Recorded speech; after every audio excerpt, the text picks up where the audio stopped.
Alors, c'est le prochain, donc le Inside Doc qui va avoir lieu en ce moment, c'est sur Moruro à Papa, avec du coup Catherine Marconnet, et à la modération, Cybèle Plichard. Je vais laisser la parole, je reviendrai juste quand il me restera 10 minutes pour les petites questions du public. Ça marche. Bon échange à vous deux.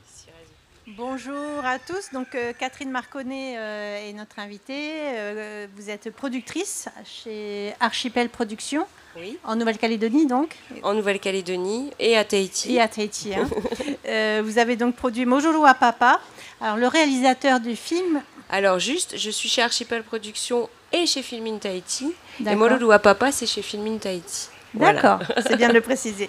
Donc le réalisateur du film, c'est Paul Manaté Raoux, qui était donc là au début du festival et puis qui est reparti. C'est son père, Daniel Raoux, qui a travaillé comme chef de zone à Mojoloa au moment des essais. Aujourd'hui, il vit à Rurutu, isolé avec son épouse et qui est polynésienne. Et donc Paul lui rend visite, hein, c'est un peu l'histoire du film. Il ne l'a pas vu depuis 8 ans. Et il va l'interroger sur le passé, sur la période de Mojoloa. Et son père joue le jeu. Alors, au début, on a l'impression que c'est une réalisation un petit peu d'amateur, parce qu'on voit qu'il installe la caméra, qu'il a un petit peu du mal. Et puis, petit à petit, on se rend compte qu'il y a une construction et un vrai parti pris dans la manière de filmer.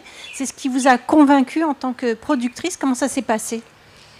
Alors déjà, il y avait un passé avec Paul, puisqu'on avait coproduit son court-métrage Nevermore en Polynésie, puis le long-métrage L'Oiseau de Paradis avec Filmin, qui était un peu le premier long-métrage d'un Polynésien tourné en Polynésie, puisqu'il faut savoir que Paul est donc demi, comme on dit, sa maman de Rurutu et son papa qui est de breton, je crois, c'est ça, en tout cas de métropole, et qui est venu très jeune effectivement pour les essais nucléaires, qui a rencontré sa maman, et contrairement à bien des gens, je crois qu'il a fait 3-4 ans en métropole, et après il est revenu s'installer, et il a décidé de finir ses jours à Rurutu. Donc c'est un vrai choix. Donc Paul a grandi en Polynésie et a suivi son père donc dans l'armée, voilà, a fait Sciences Po Paris et un DESS, je crois, de cinéma, et donc a toujours travaillé dans le cinéma. Donc il y avait déjà cette rencontre avec Paul, donc on savait qu'il avait ce projet. La productrice, puisqu'on est coproducteur, nous a contactés, voilà. Et puis effectivement, oui, le scénario, Paul écrit remarquablement bien. C'était une histoire assez intimiste avec son, voilà, qui mettait en scène effectivement, qu'il met en scène lui. Voilà, et au début, on a l'impression qu'on a affaire à un amateur en fait, et on est trompé là-dessus, parce qu'après rapidement on se rend compte que non, il y a... Oui, c'est ça. Bah, en fait, le parti pris du côté intimiste, c'était déjà de filmer avec une caméra pas forcément pro, ouais, pour pas, je pense, effrayer son père, et puis avoir ce rapport père-fils en fait.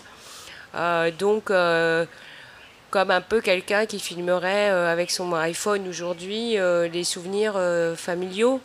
Et puis, il y avait aussi le fait qu'il emmène son fils sur place. Son propre fils. Le petit-fils de Daniel. Le petit-fils de Daniel, qui voulait intéresser au sujet. Et puis cette interrogation de se dire, bah, finalement, à lui, il lui semblait qu'il avait découvert assez tard que son père travaillait à Mojoloa, et en plus, il a appris que c'est son père qui appuyait sur le bouton. Et bon, je pense que ça l'a interrogé. Il a interrogé sa mère qui évitait un peu la question, ses frères et sœurs. Voilà, donc c'est ça qui va creuser, et c'est ça qui nous paraissait intéressant, parce qu'on a fait quand même plusieurs films sur le nucléaire. C'est un sujet qui revient, voilà, de façon d'être traité très très différente, historiquement, journaliste, plutôt un côté journalisme, etc. Là, c'est vraiment la complexité de l'humain. Il est tiraillé. Oui, voilà. Il est vraiment tiraillé entre le secret défense ou l'indépendance stratégique et énergétique de la France que prône son père quand il parle des essais.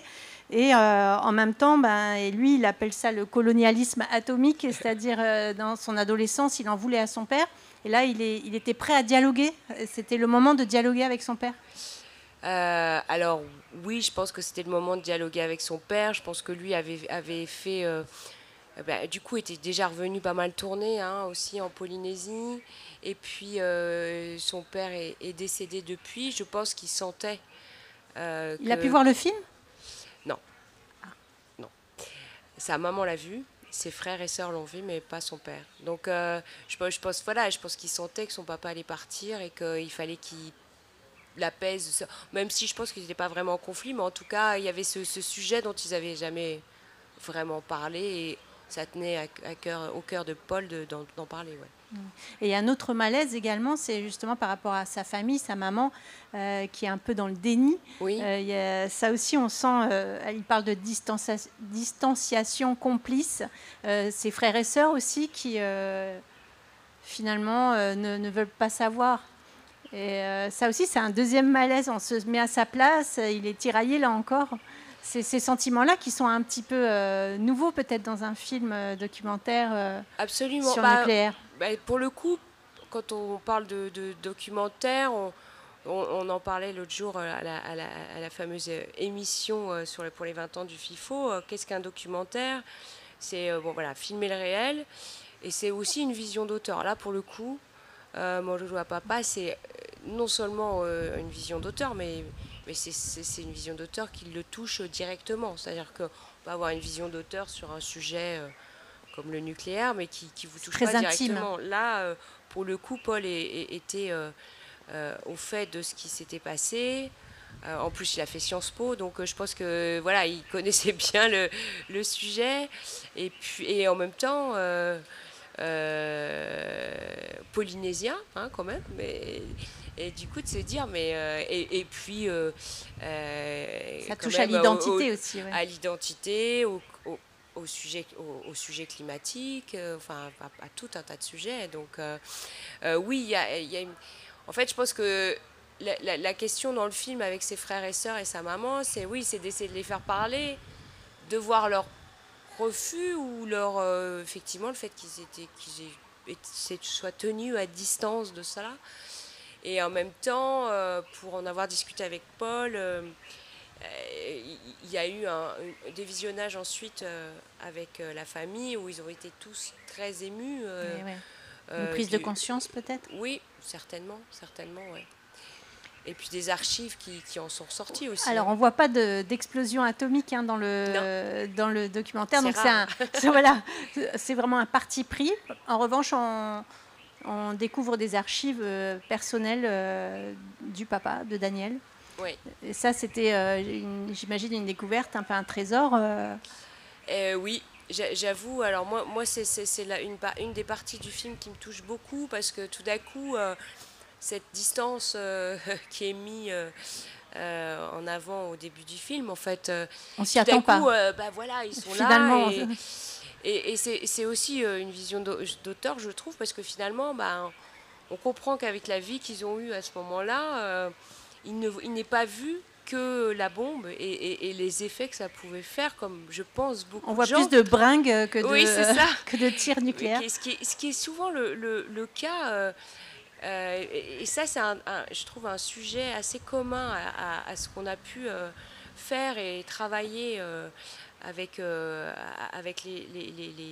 sur le nucléaire et les gens, même les populations qui étaient à Tureia ou voilà. En tout cas, les gens qui venaient de l'extérieur et qui vivaient la Polynésie, voilà, il y avait ce côté. Qu'est-ce que c'était beau, qu'est-ce qu'on a bien vécu, qu'est-ce qu'on a fait la fête, ils avaient l'impression aussi de faire des grandes choses, je dis bien l'impression, à l'autre bout du monde, dans un pays paradisiaque. Donc il y a ce côté ambivalent avec l'ambivalence, c'est vraiment finalement le mot, je trouve, qui résume bien le documentaire. Oui. Et ces archives, elles étaient classées secret défense, vous aviez le droit de les diffuser. Comment vous réagissez quand vous trouvez des archives comme ça ? Là, c'est quand même des archives assez intime, donc il n'y a pas... Sur la partie Moruroa, en fait, à proprement parler, le moment où il travaille sur les essais. Oui, bah, il n'y a pas grand-chose. Il n'y a pas grand-chose finalement non effectivement, on voit un peu Moruroa d'un point de vue plus intimiste, où comment dire, on voit l'époque où il y avait tout en action, mais on l'a déjà vu dans d'autres films de d'autres personnes qui ont filmé. Mais ça le montre lui dans le contexte. Oui, ça le montre. Tout d'un coup, on le découvre jeune dans le contexte. C'est ça qui est frappant. Et puis le moment où il les découvre à la fin, dans le film, etc. Il y en a un petit peu avant, mais oui, c'est tout d'un coup de replacer ce personnage. Donc on se dit, mais il a vraiment bien compris, ou il évite un peu les questions, ou en tout cas ça lui paraît pas si grave que ça. Et faire le chemin, je dirais peut-être pas du pardon, mais de l'acceptation avec le réalisateur, puisque c'est ça en fait. Je dirais que c'est une découverte, une transmission. Il comprend son père et voilà, il comprend ce qui se passe, même si bon, il n'est pas forcément d'accord avec ça, mais il comprend comment ça s'est passé. Donc, et il nous le fait comprendre. Je trouve qu'en ça, c'est assez personnel. Et comment réagit le public dans les salles? Vous avez pris la température? Eh ben, j'ai pas trop vu parce que Paul était là, donc c'est pas mal lui qui est allé à la rencontre du public. Et il a aimé ça? Oui. Et il faut dire aussi que le film a été primé au festival de Rome, le Rome Independent Film Festival, et il a eu le prix du meilleur documentaire. Donc je pense que le public réagit plutôt bien. Et voilà, et encore une fois, je pense que c'est une vision du nucléaire et de Moruroa qui est très intimiste, très un peu nouvelle. Et nouvelle. Voilà. D'ailleurs, vous êtes une habituée du FIFO, hein, vous êtes sensible au sujet du nucléaire, vous l'avez dit tout à l'heure.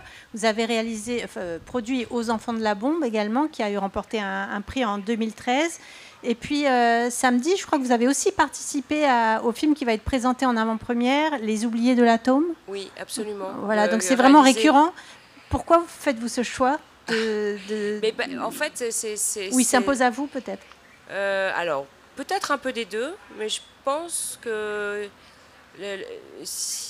quand on fait du documentaire, et en particulier notre choix à Film in Tahiti et aussi à Archipel, c'est de faire des documentaires qui soient concernants sur l'Océanie, alors pour les Océaniens, mais pas que. Mais on essaie tant que faire se peut de travailler avec des auteurs océaniens, de montrer l'Océanie un peu au dehors des récifs voilà, et puis les grands, ils sont loin, les récifs, hein, dans l'océan Pacifique.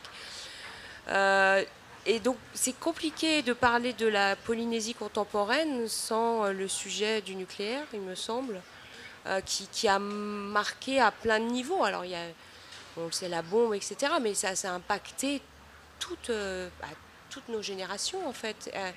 Donc, et à plein de niveaux différents. Et à plein de niveaux différents. Sur plein d'aspects. Le niveau climatique, le niveau sanitaire. Environnemental, le niveau sanitaire. Et donc, avant, Aux Enfants de la Bombe, c'était déjà un petit peu un sujet d'enquête, à un moment où il y avait des archives classées défense qui s'ouvraient.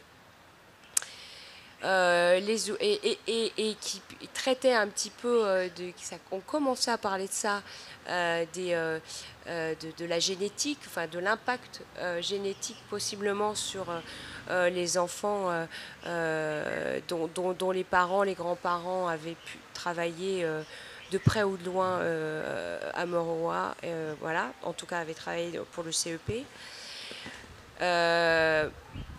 Pour le coup, Les Oubliés de l'Atome, c'est vraiment ça. C'est-à-dire, c'est cette génération qui s'exprime, je pense. Donc, il y a 10 ans entre les deux films. Aux Enfants de la Bombe, il y a des archives classées défense qui sortent.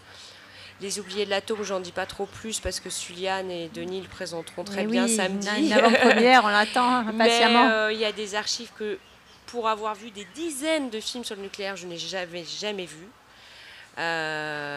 Qui choque, qui touche. ce qu'on pourrait appeler d'un film d'impact, hein, qui a un impact. Alors, il y en a d'autres, mais voilà. Et puis voilà, donc oui, voilà pourquoi le nucléaire, parce que c'est un sujet concernant qui marque encore notre société. Et qui a marqué le passé, qui marque le présent et qui va marquer l'avenir. Et c'est un peu, on dit souvent aussi les événements en Nouvelle-Calédonie, puisque je travaille aussi en Nouvelle-Calédonie, c'est un peu pareil. Ça reste un sujet qui peut être traité de plein de points de vue différents et qui impacte la société calédonienne, qui l'a impacté et qui va l'impacter durablement et qui donne matière à faire réfléchir et à faire bouger des lignes, parfois avec difficulté, mais voilà, c'est un petit peu notre rôle quand on fait du documentaire. Que devient le petit-fils de Daniel? Vous avez des nouvelles? Alors, le fils de Paul, du coup. Le fils de Paul, je pense qu'il fait des études en Bretagne, à Rennes, mais il fait aussi de la musique et du rap. Voilà. Je crois qu'il écrit pas mal je crois qu'il écrit pas mal de chansons et qu'il s'exprime beaucoup à travers le rap, tout en faisant, je sais plus, là où il doit être en licence ou en maîtrise. Je ne saurais plus vous dire quelle filière il a choisi, mais... Est-ce que vous avez quelque chose à rajouter par rapport à ce film alors oui, juste peut-être dire que c'est un film hors compétition qui a donc aussi ses chances pour le prix du public, en tout cas qui est aussi en lice potentiellement pour le prix du public. Que Paul est venu là quelques jours et donc est parti voir sa maman à Rorotou. C'est pour ça qu'il est parti hier matin, c'est pas lui qui anime, qui répond dans Inside the Doc aujourd'hui. Mais c'est intéressant. Mais je pense que quand même. Et voilà, je pense que c'est intéressant de voir un film sur le sujet, de réaliser de cette manière-là. Voilà, c'est toujours intéressant de réagir à ce type de choix, d'intention de réalisation et d'auteur. Voilà. Merci beaucoup. Merci. Peut-être qu'il y a des questions dans le public. Non, ils ont faim, je pense, le public. Voilà, ils ont faim. Merci beaucoup et bonne continuation. Et puis on va vous retrouver certainement samedi pour le film aussi sur le nucléaire qui sera Les donc en oubliés de l'atome. Les oubliés de l'atome. Alors je ne sais pas si vous me verrez moi, mais il y aura assurément Juliane Favnec qui l'a réalisé et Denis et Pinson et Laurent qui seront là pour le soutenir et vous en parler. Merci beaucoup. Merci.